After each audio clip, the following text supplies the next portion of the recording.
नमस्कार मित्रों, आइए हम परम संत कृपाल सिंह जी महाराज जी की वाणी को सुनते हैं।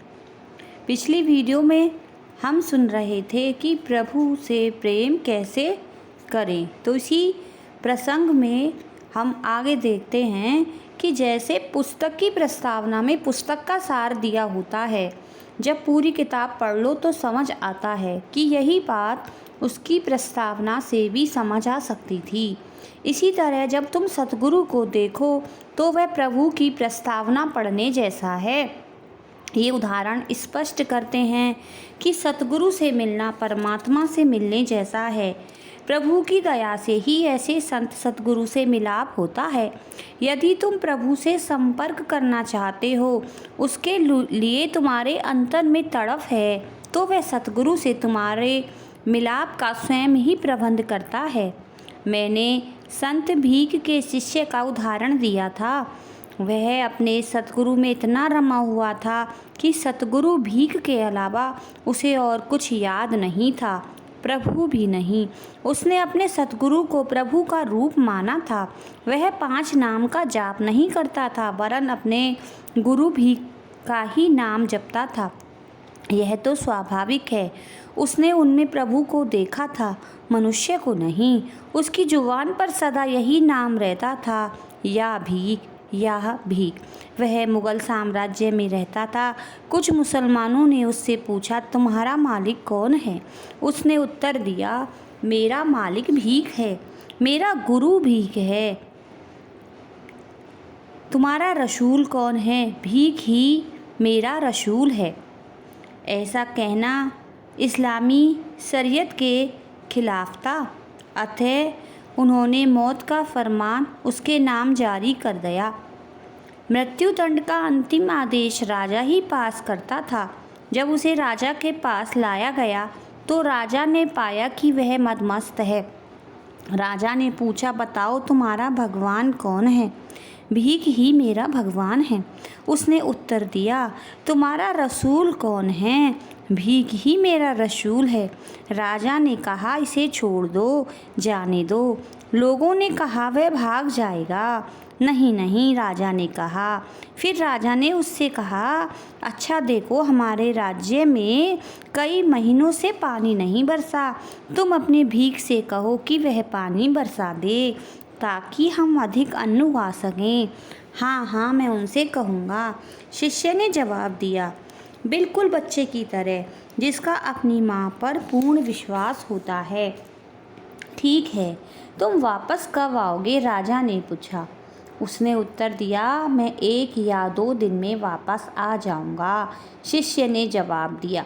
अगले दिन राज्य भर में मूसलाधार बारिश हुई। तीसरे दिन भीख जी का शिष्य वापस आया। राजा ने कहा, तुम्हारे भीख का धन्यवाद, हमारे राज्य में बहुत बारिश हुई है। यह तुम्हारी और तुम्हारे भीख की बड़ी मेहरबानी है। पुरस्कार स्वरूप राजा ने भीख के शिष्य को उसके गुरु के लिए 24 गांव की माल गुजारी देनी चाहिए। भीख के शिष्य ने मना कर दिया। कहने लगा, यह तो भौतिक चीज़ है, मैं अपने प्रभु के पास यह चीज़ें नहीं ले जा सकता हूँ। इन चीज़ों की उसे कोई आवश्यकता नहीं। अतः ऐसी याद सच्चा प्रभु प्रेम पैदा करती है। दिशा सूचक की सुई को चाहे जितना हिलाओ, उसका रुख हमेशा उत्तर की तरफ ही रहेगा। इसी प्रकार संसार में कोई भी काम करते हुए तुम में प्रभु की मीठी याद हमेशा बनी रहनी चाहिए। प्रभु प्यार से सराबोर मानव से मिलन प्रभु से मिलन है, यह सच्ची अवस्था है। सभी तथा कथित गुरु सच्चे गुरु नहीं हैं। तब तुम सच्चे गुरु की पहचान कैसे कर सकते हो? सच्चा गुरु वही है जो तुम्हें शरीर की चेतना से ऊपर लाकर परमात्मा का अनुभव दे सके। बड़े बड़े प्रचार से लोगों की भीड़ तो आसानी से एकत्र की जा सकती है, पैसे देकर या दूसरे तरीकों से। तुम पैसे देकर 5-6 आदमी एकत्र कर लो जो लोगों को कहते फिरें, मेरा गुरु ही प्रभु है। लेकिन सच्चा सतगुरु परमात्मा की अनुकंपा के बिना नहीं मिलता। प्रभु तो तुम्हारे अंदर ही है और वही उससे तुम्हारे मिलन का प्रबंध कराता है जिसमें वह प्रकट है, क्योंकि इंसान का उस्ताद इंसान ही हो सकता है। ऐसा प्रेम ही प्रभु की याद का जरिया बनता है, सतगुरु का चेहरा या कपड़े नहीं। मैं एक ऐसे शिष्य को जानता हूँ जो 40 वर्ष तक मेरे सतगुरु के साथ रहा। वह उनके घर में रहकर सतगुरु की सेवा करता रहा। एक दिन सतगुरु ने उससे कहा कि वह उनके कमरे में जाकर अलमारी से एक पुस्तक ले आया। शिष्य को ताज्जुब हुआ कि सतगुरु किस पुस्तक और किस अलमारी की बात कर रहे हैं। सोचो कि वह सतगुरु में कितना समाहित था कि उस घर में रहते हुए भी उसे यह नहीं पता कि किस कमरे में कौन सी अलमारी है। यह तो एक उदाहरण है समझाने के लिए। ऐसा प्यार तुम्हें उसमें समाहित कर देता है। सतगुरु का प्रेम ही प्रभु का प्रेम है। प्रश्न यह उठता है कि सच्चे सतगुरु के बारे में हम कैसे जानें। यहाँ तो बहुत से गुरु हैं। सच्चा गुरु बाहरी कर्मकांड या रीति रिवाजों को दोहराने के लिए नहीं कहता है। सच्चा सतगुरु तो बस उभार देता है, कुछ पूंजी देता है परमात्मा की राह पर जाने के लिए, चाहे कम या अधिक। यह हर एक के संस्कारों पर निर्भर करता है, लेकिन हर एक को कुछ न कुछ मिलता अवश्य है। यहाँ तक कि अंधे आदमी को भी कुछ न कुछ अवश्य मिलता है। नामदान के समय उन्हें भी कुछ न कुछ अनुभव होता है। एक आदमी अमृतसर से आया था। नामदान के बीच वह उठ खड़ा हुआ और कहने लगा कि उसके मस्तिष्क में काफ़ी संदेह है। मैंने उससे कहा कि वह जाए और उन संदेहों को दूर करने के बाद आए। वह शाम को मुझे मिला। मैंने उससे कहा कि वह जो कुछ जानता है उसे थोड़ी देर के लिए भूल जाए, एक बच्चे की तरह। उसे बहुत अच्छा अनुभव हुआ।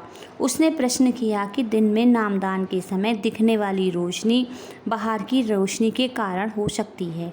मैंने उससे कहा कि तुम्हारे बगल में अंधा आदमी है, उसने भी रोशनी देखी, अतः यह तो अंतर की रोशनी है जिसे हमने देखना है। क्राइस्ट कहता है, मैं ही संसार की रोशनी हूँ, जो भी मेरे पास आएगा उसका अंधेरा दूर हो जाएगा।